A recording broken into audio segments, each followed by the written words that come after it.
This all started when Jake moved into his first real apartment. He was 22, finally living on his own after splitting rent with roommates for years.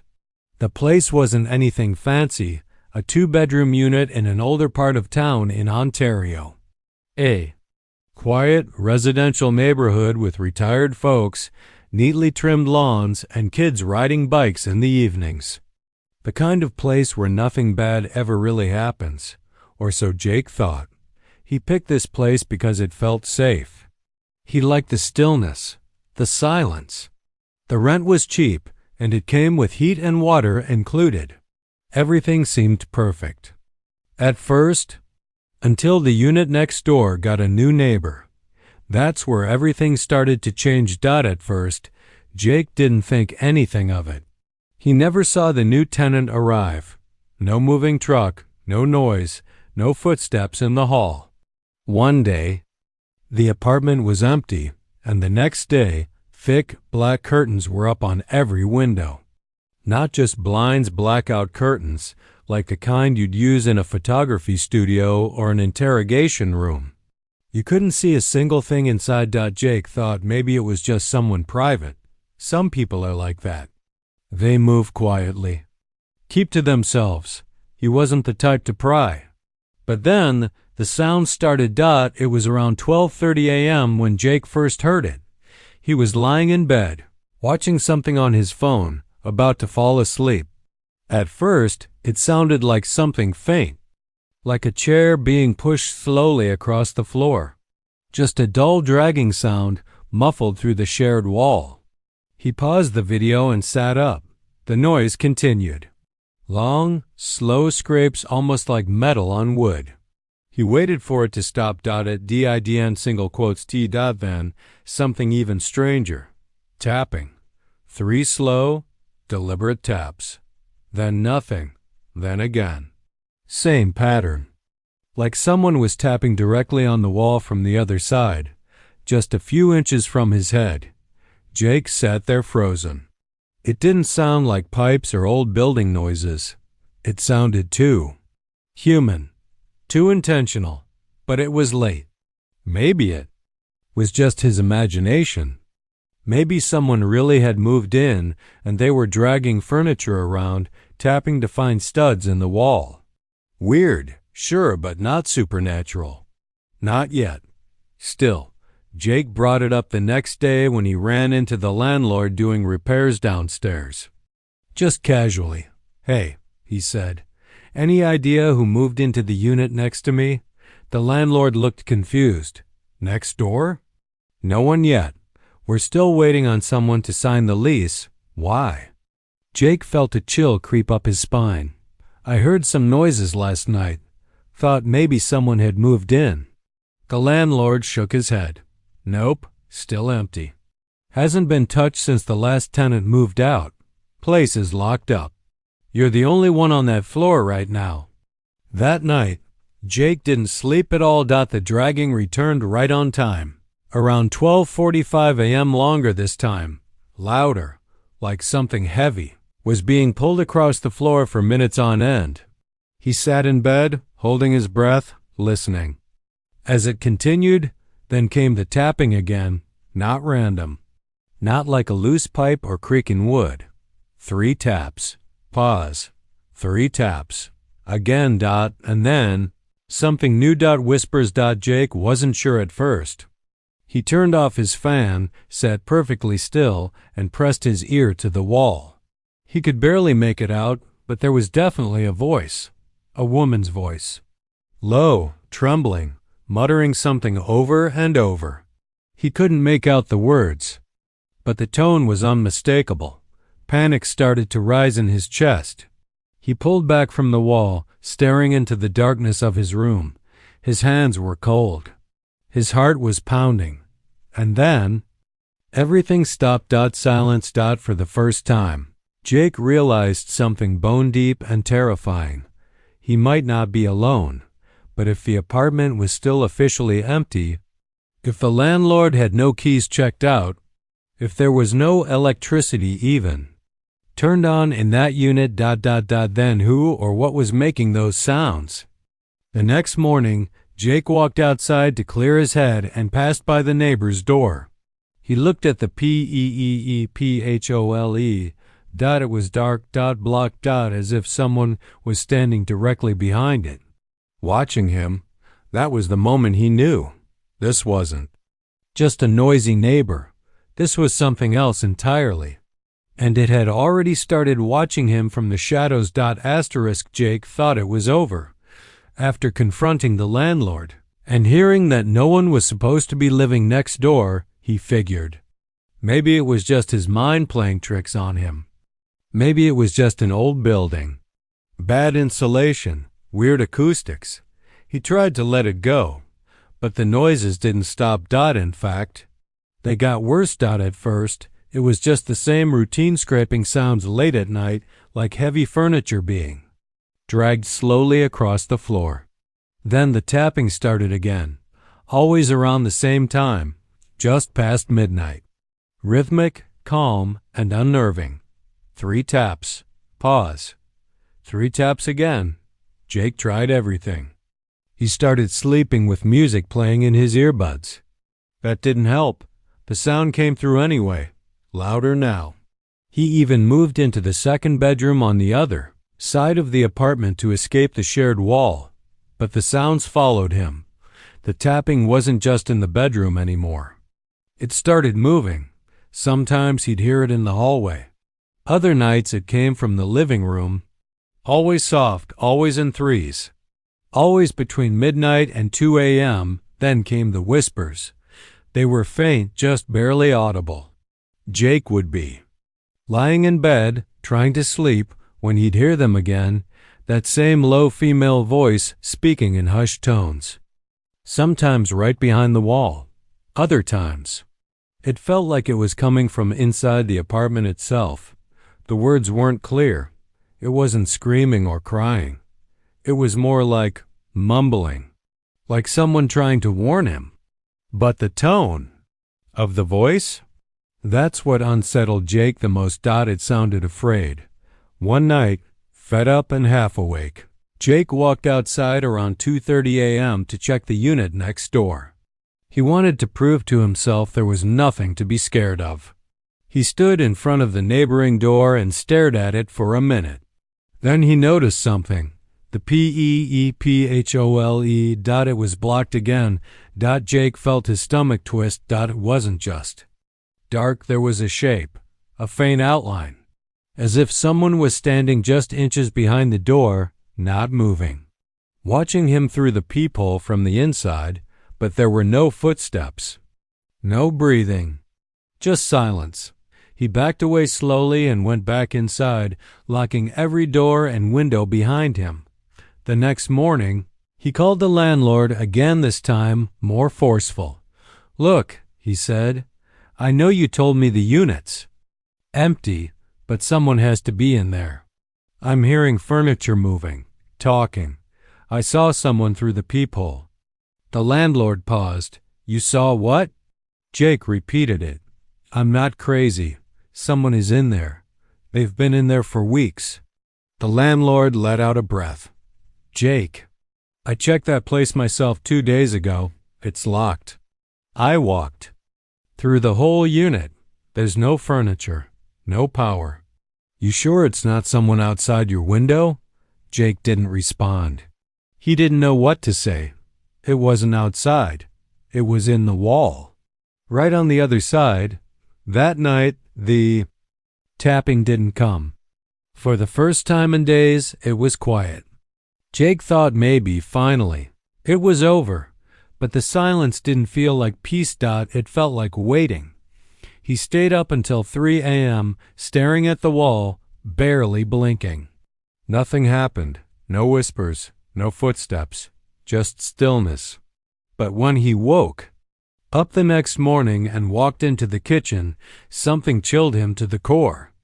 There was a scratch on the drywall, right where his living room wall met the hallway. Not a crack, not damage. A scratch. Thin, deliberate, carved deep into the surface. It looked like a fingernail had dragged across the wall from the bottom up. Jake stared at it for a long time. That was when the paranoia started. He began to feel watched. Not just during the night, but during the day, while cooking, while brushing his teeth, while tying his shoes. There was always that cold feeling on the back of his neck, like someone was behind him, inches away. One night, just after 3 a.m., Jake couldn't take it anymore. He stood in the hallway, pressed his hand flat against the wall. Silence. Then dash clear as day. He felt it. 3 slow taps from the other side. Right where his hand was. Jake didn't sleep after that. He started keeping a hammer by his bed. Kept the lights on. Set up a chair in the corner of the room so nothing could hide there. And yet, deep down, he knew whatever was inside that wall. Already knew everything about him. And it was only getting closer. Jake was unraveling. By now, he had accepted that whatever was happening in the apartment next door wasn't normal. The noises, the tapping, the whispers, and that scratch mark on his living room wall, it hadn't been there before. That part, he knew for sure. Something or someone had made it. Still, he hadn't seen anything. No proof. Nothing physical that he could show someone else until the night his friend Eric stayed over. Eric had come by on a Friday night to hang out. Jake didn't want to be alone anymore. He hadn't told Eric much, just that he hadn't been sleeping and the place was making weird noises. They played video games, watched a movie, and passed out sometime after midnight. Eric took the couch.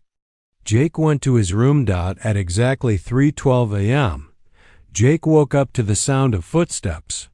Not from the hallway, not above him. Inside his apartment.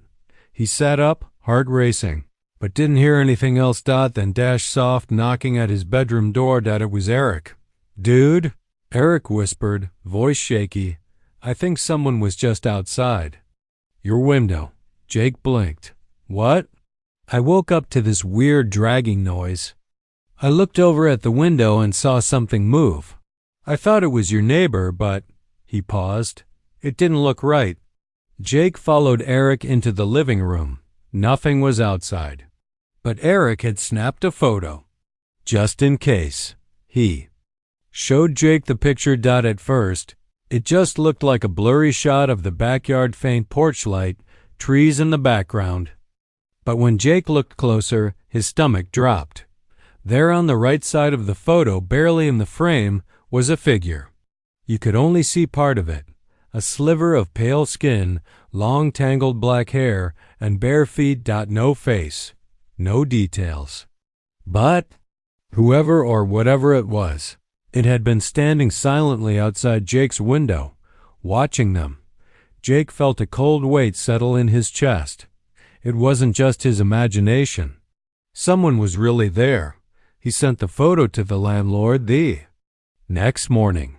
This time, the man didn't brush it off. In fact, his voice dropped the moment he saw the image. "That's not possible," the landlord muttered. "What do you mean?" He hesitated. That looks like her? Her who?" "The woman who used to live in the unit next to yours. She disappeared last winter. No signs of a break-in, no family. She left everything behind, clothes, ID, even her cat. Just vanished." Jake didn't say anything. "She came to me once," the landlord continued, "told me she thought someone was watching her through the walls. Thought maybe someone was living in the crawl space or something. Said she heard tapping every night, whispering. Said she could feel someone standing behind the wall when she slept." Jake's mouth went dry. "She kept telling me she wasn't alone, but when the cops checked, they found nothing. Then one day, she was just gone." That was the moment Jake realized this went deeper than he thought. This wasn't just a haunting or some break and something had taken her. The nights got darker after that. The sounds became angrier. The tapping was no longer slow and soft. Now it came fast, erratic, like fists slamming against the wall. Jake would lie in bed, staring at the ceiling. barely breathing as the sound rattled through the apartment. Sometimes it moved through the walls, as if someone was crawling behind them. Not walking dash crawling. Every night at 3:17 a.m. Exactly. Jake would feel it, the sense of being watched. It wasn't just in his head anymore. It felt real, tangible, like someone was standing just a few feet away, waiting for him to fall asleep. He started sleeping with the lights on. Barricading the door, he taped up his vents. He even pushed his dresser against the wall that connected to the unit next door, but nothing worked. The figure in the photo haunted him. Every time he closed his eyes, he saw her standing there barefoot, staring through the window, her hair hanging like a curtain over her face, and one question kept looping in his mind. If she disappeared into that apartment, could he be next? Jake started having nightmares. Always the same one. He was in bed, and the wall behind him slowly opened like a doorway. A hand reached out, pale, cracked, fingernails chipped and bloody. It would grab his shoulder, and he would wake up gasping. But worst of all was what happened one night when Jake leaned his ear against the wall to listen. He didn't hear tapping. He didn't hear whispers. He heard breathing, shallow, raspy, like something was waiting. Inches away, and it knew he was listening. Jake had reached his breaking point. It had been weeks of sleepless nights. Weeks of whispering through the walls, tapping in threes, and seeing things out of the corner of his eye. The photo Eric took, the figure outside the window, was burned into Jake's mind. He couldn't eat, couldn't focus, could barely function. He knew something was wrong in that apartment next door. Deeply wrong. So he made a decision. He was going in. Jake waited until mid-morning on a Sunday, when the building was quiet and the landlord was out of town. He had managed to borrow the spare key from maintenance by claiming there was a leak coming from the unit next door. He slid the key into the lock, heart pounding in his chest. When the door creaked open, the first thing that hit him was the smell. Rot. Damp. Something. Sour. The place was pitch black. All the windows were covered with those same thick blackout curtains he'd seen from outside. The air was heavy, still, like it hadn't moved in months. Jake stepped inside. The unit was supposed to be empty, but it wasn't. There was furniture. Not a lot, just a table, a mattress on the floor, and several cardboard boxes stacked in the corners. The place looked lived in, but barely. Almost like someone was hiding here rather than living. On the table was an old notebook. Jake opened it. The handwriting was shaky, messy. Page after page of short sentences, written over and over again. They watched through the walls. Don't sleep at 3:17. She's under the floor. Then the last page. I made the hole. She followed me in. Jake felt the temperature drop. A cold draft brushed against his arm. Though the air in the apartment was still, he turned and looked toward the corner of the bedroom. There, beneath the window, was a loose floorboard. His hands trembled as he knelt down and pulled it up. Beneath the floorboard wasn't just dust or old wires, it was a tunnel. A small claustrophobic space carved crudely into the floor, leading down into darkness. The wood was clawed, scratched.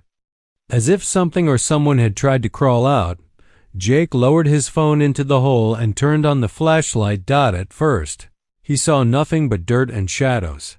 Then, movement. A hand. Not a whole person.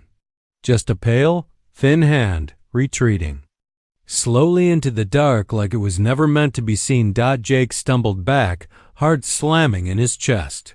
He dropped the phone, scrambled to his feet, but something caught his attention on the far wall.